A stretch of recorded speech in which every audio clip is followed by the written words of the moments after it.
The Dharma, incomparably profound and exquisite, is rarely met with even in hundreds of thousands of millions of kalpas. We now can see it, hear it, accept and hold it. May we realize the true mind of the Tathagata.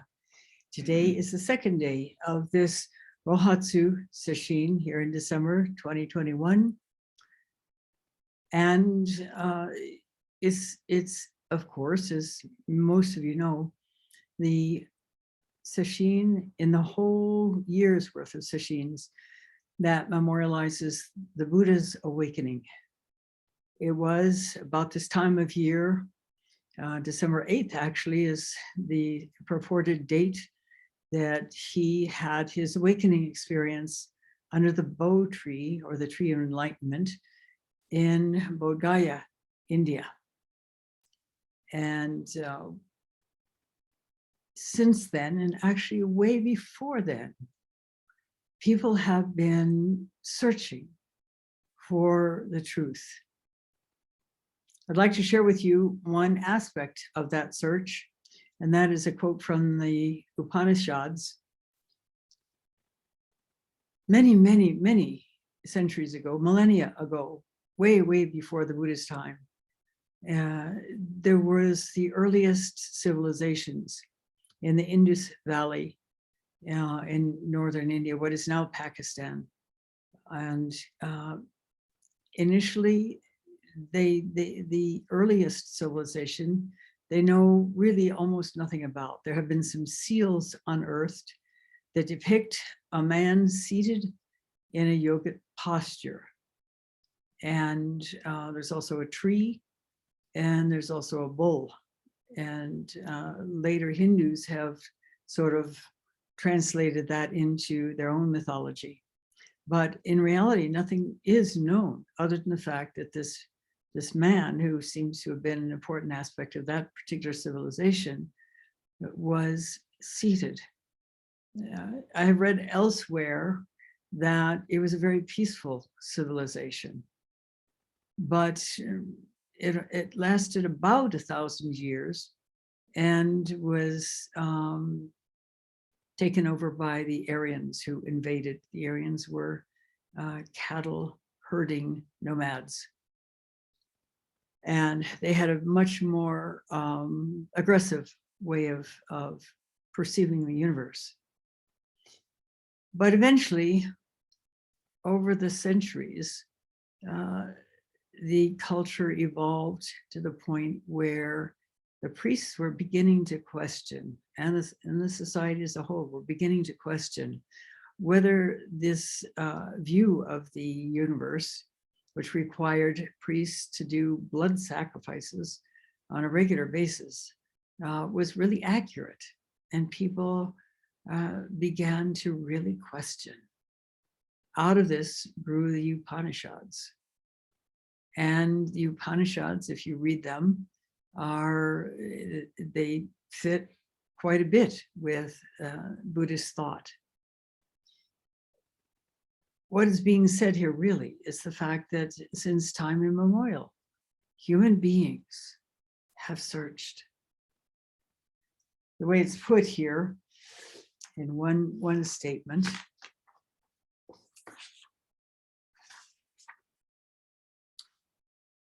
where lies the origin of everything, and what is its nature? Wherein lies the origin of everything? Your face before your parents were born. Actually, the source of Mu actually is what that is speaking to. The source of Mu. When you have recognized Mu, when you have understood, comprehended Mu, which is a metaphor for true nature, and is hinted at when the monk asked Joshu, does even a dog have the Buddha nature? And Joshu says, no. Wait a minute. The Buddha said, all beings are possessed of this great mind of awareness to which I've just awakened. How could a dog not have that? How could anything not have that? Well, as it turns out, both the Buddha and Joshu were correct. A dog both has and has not got the Buddha nature. So what is this Buddha nature? What is this face before our parents were born? Our face, our very own face. What is reality?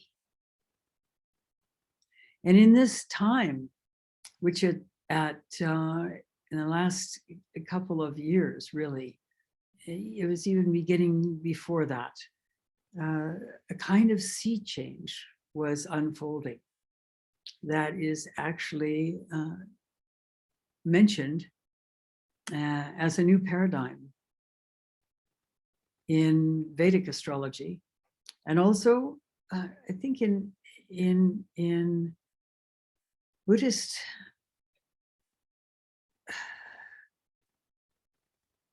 what would you call it? What has been said for millennia in Buddhism is that there will be a kalpa ending age. There will be a time when all goes up in the great conflagration. And then what comes forth from that is a time of profound liberation, compassion, peace. Are we here now? Are we at the beginning of this now? Are we in the midst of this conflagration? As things are going crazy again, there's yet another threat of government shutdown. There's yet more vaxxers versus anti-vaxxers activity.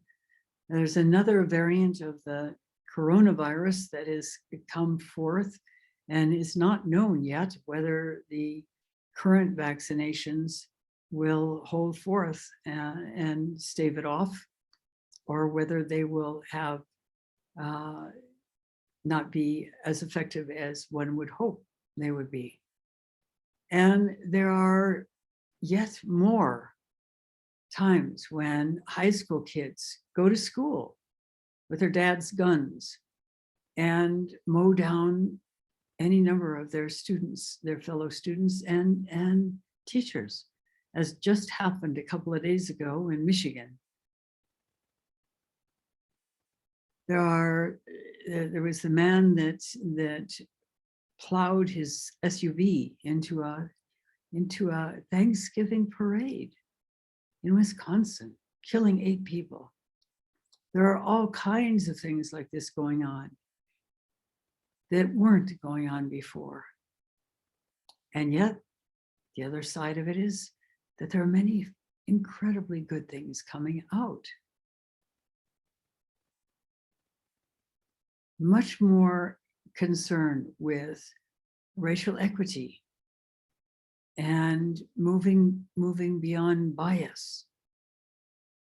Recently, it was in the news that 2 different Native American tribes, and I think it is New Jersey, were able to buy back significant portions of their own historic land with the help of private people as well as an NGO. I don't remember the name of it. There are people being brought to trial and with things like Black Lives Matter, with things like Me Too, the fact of rampant sexual discrimination and harassment and abuse in corporate headquarters is suddenly coming to light and not being condoned, not being shoved under the carpet. Harvey Weinstein is in jail for having done that for so many years. And George Floyd's murderer, really, the policeman that sat on his neck, put his knee on his neck long enough to actually kill him, despite the objections of the crowd that gathered around. is also sentenced to prison. In years past, this wouldn't have been done.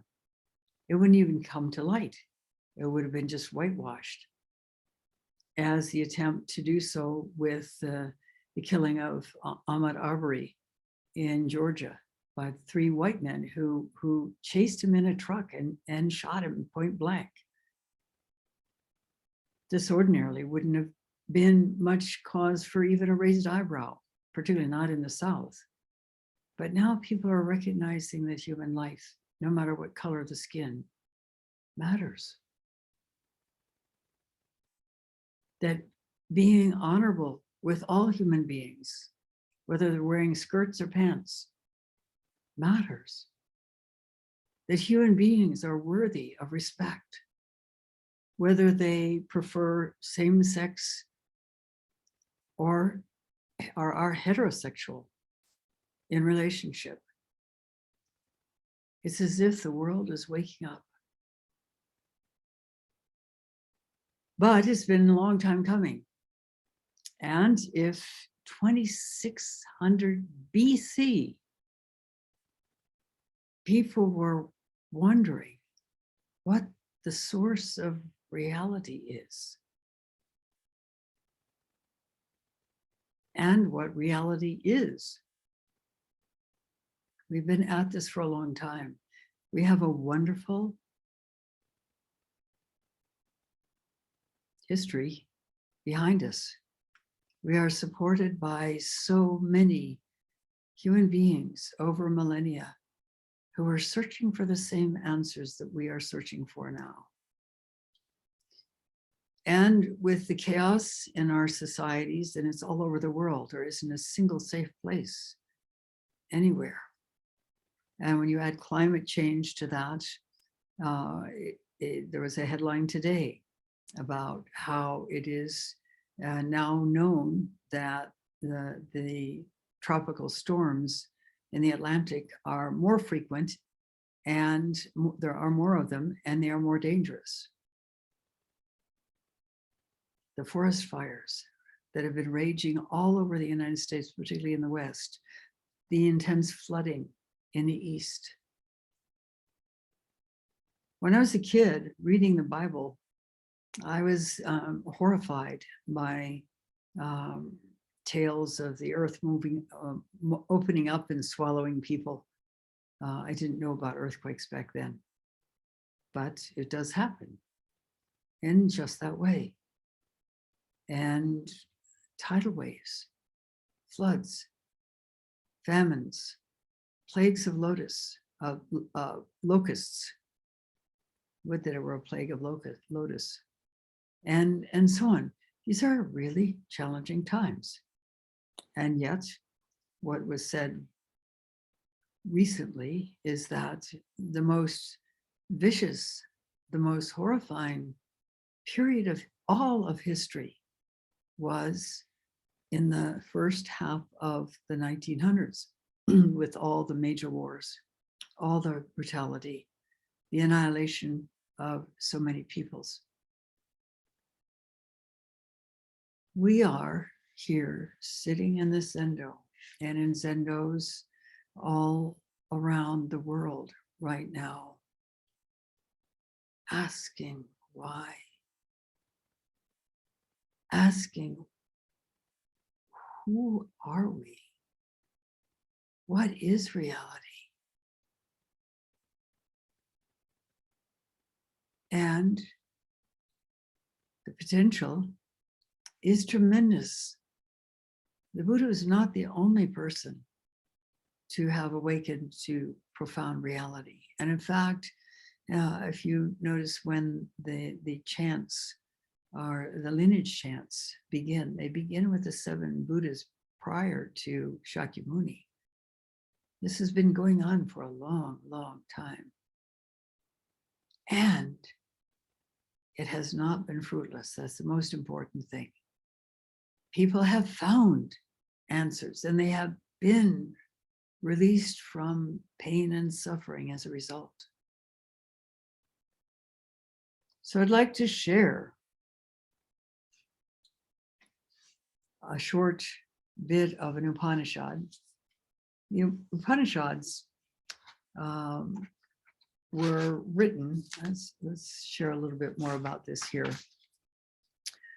Almost about 800 BC, the sages were moving into the forests, hermitages, in order to pursue their meditation and speculation as to how anything came about, how everything exists. What is the truth? They had come to realize that the world of matter or phenomena would not give them the answer to the transcendent reality. They turned inward into themselves in their search. The record of their metaphysical dialogues and speculations are the Upanishads. And here I would like to share just a little bit of one of them. The Upanishads were written over centuries, and they don't necessarily have any known authors. They seem to be a compilation of works by various different anonymous people, and some of them even are conflicting.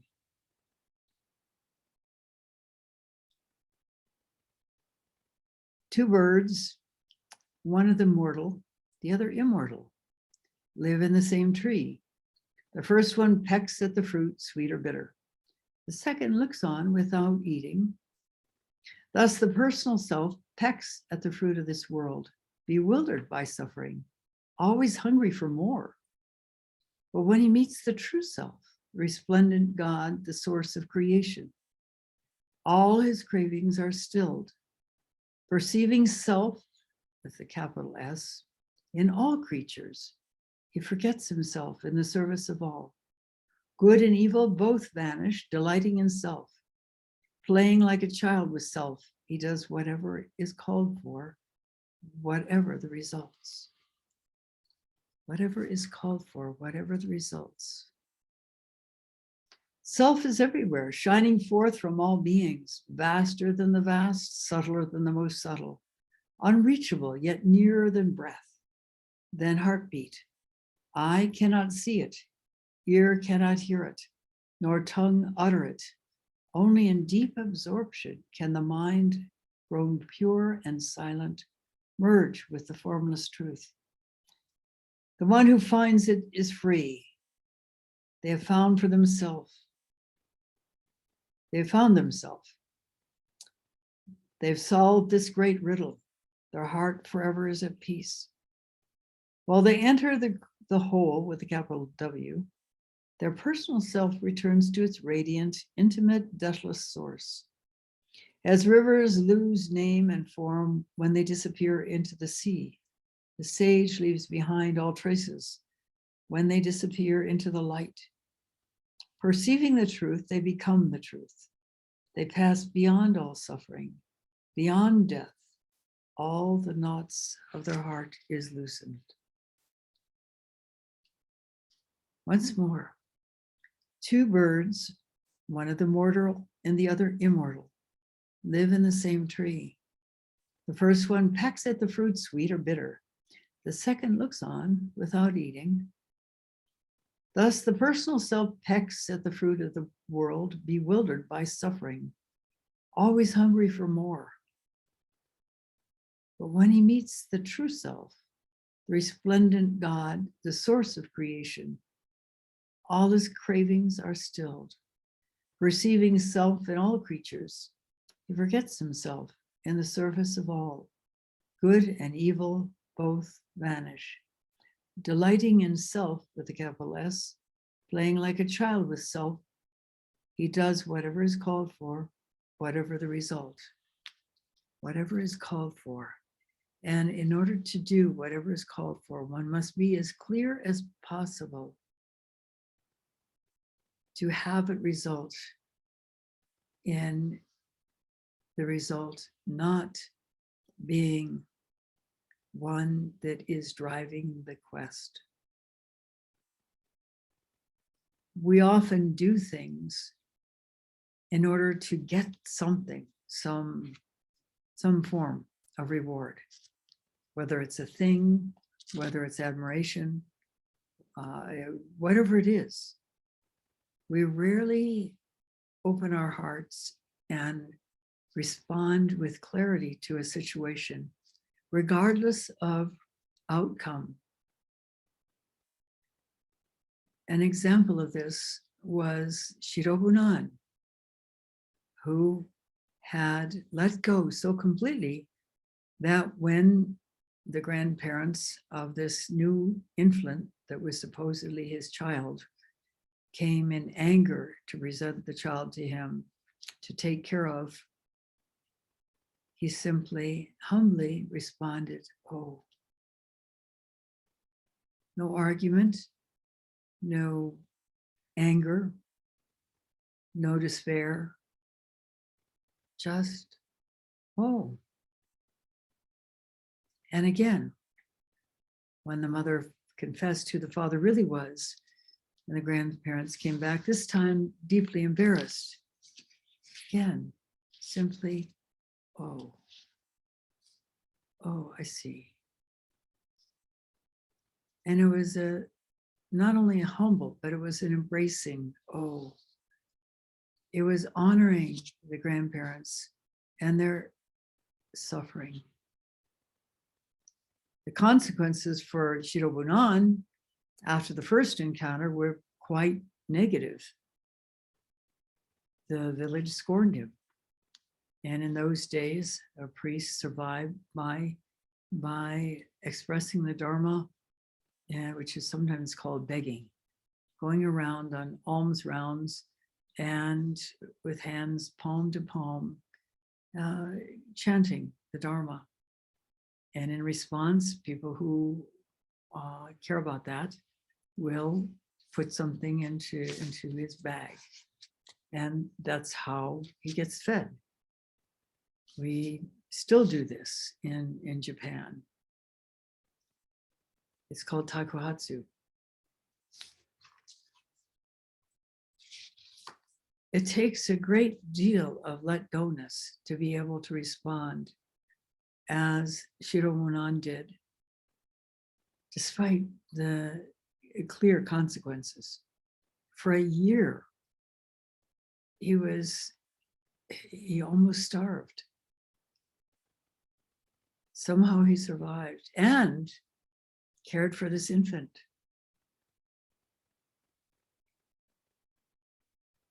How many of us are able to clearly respond to even negative, challenging circumstances without concern for the results? Well, of course, we'd like things to work out nicely in our favor, but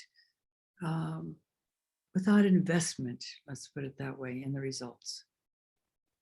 It's a very enlightened view to be able to do that. And we're all working in that direction. The more we let go through the practice, and the practice is about letting go, the closer we get to that. Each time we extend the out breath and try to remain present and as well curious about what we could open to. We are letting go alternative involvement. And as all of us know, all kinds of things will come up to try to interfere with that focus and that presence.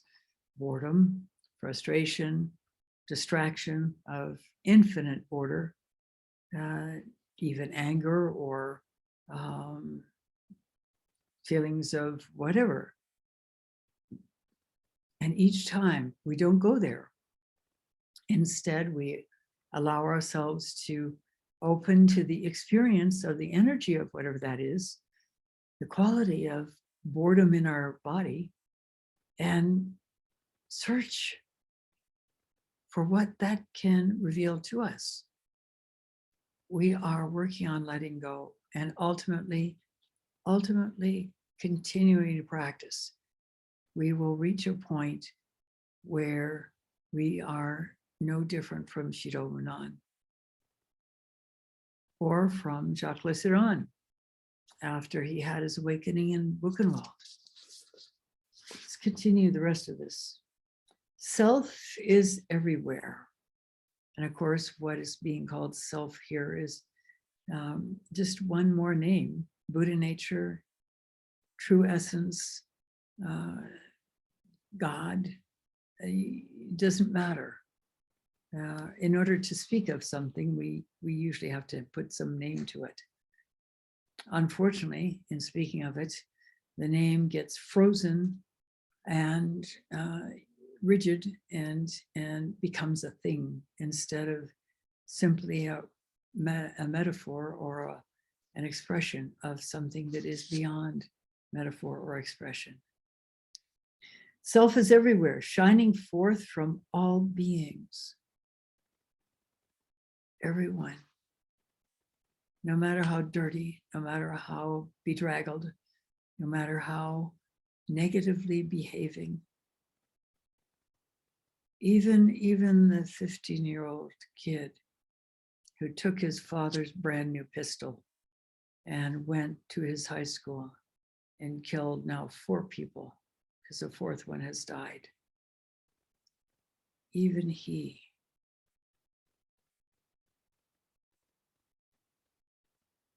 Nobody doesn't have the Buddha nature. So how come? How can we do things like that? What is the difference between the bird that keeps pecking at the fruit, trying to find one that's tasty and screwing up his face over the rest, and the bird that simply looks on, interested, but not clinging? Self is everywhere, shining forth from all beings, vaster than the vast, subtler than the most subtle, unreachable, yet nearer than breath, than heartbeat. Eye cannot see it, ear cannot hear it, nor tongue utter it. Only in deep absorption can the mind, grown pure and silent, merge with the formless truth. The one who finds it is free. They've found themselves. They solve the great riddle. Their heart forever is at peace. Whole, they enter the whole. Their personal life returns to its radiant, intimate, deathless source. As rivers lose name and form when they disappear into the sea, the sage leaves behind all traces. When they disappear into the light, perceiving the truth, they become the truth. They pass beyond all suffering, beyond death. All the knots of the heart are loosed.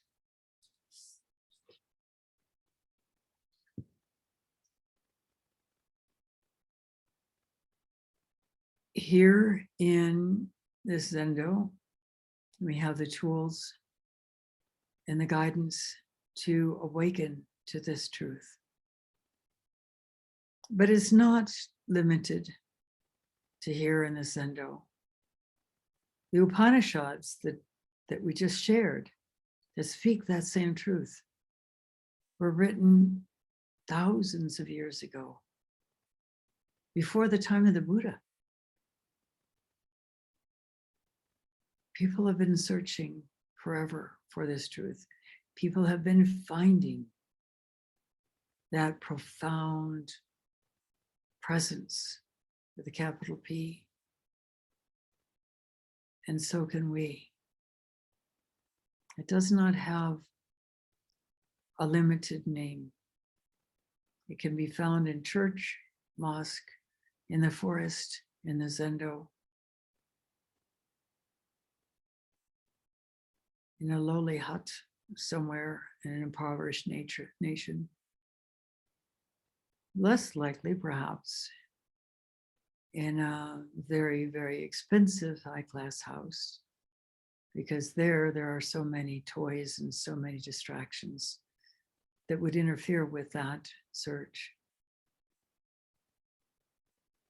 but everywhere there are people yearning to be free. Follow the yearning deep within, as the ancient sages did. Follow the example of the Buddha. Search within. Follow the example of Jesus Christ, who went into the desert to search within.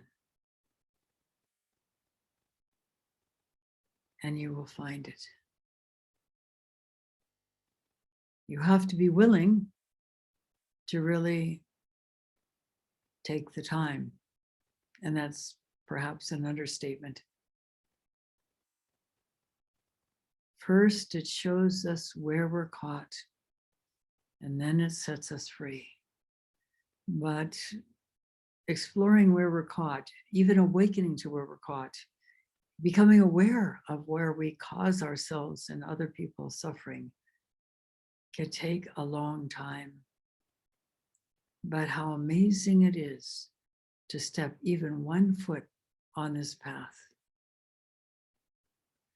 And now, as was said before, the whole earth is supporting us in doing this work. The light is dimming much earlier. Dawn is coming much later. Everything is getting more quiet, even in the midst of the chaos. So keep working at it. Keep working at it. Keep working at it. So many people for so many millennia have done exactly this and opened to profound awakening, as you can too. Thank you for listening. We'll stop now and recite the 4 vows.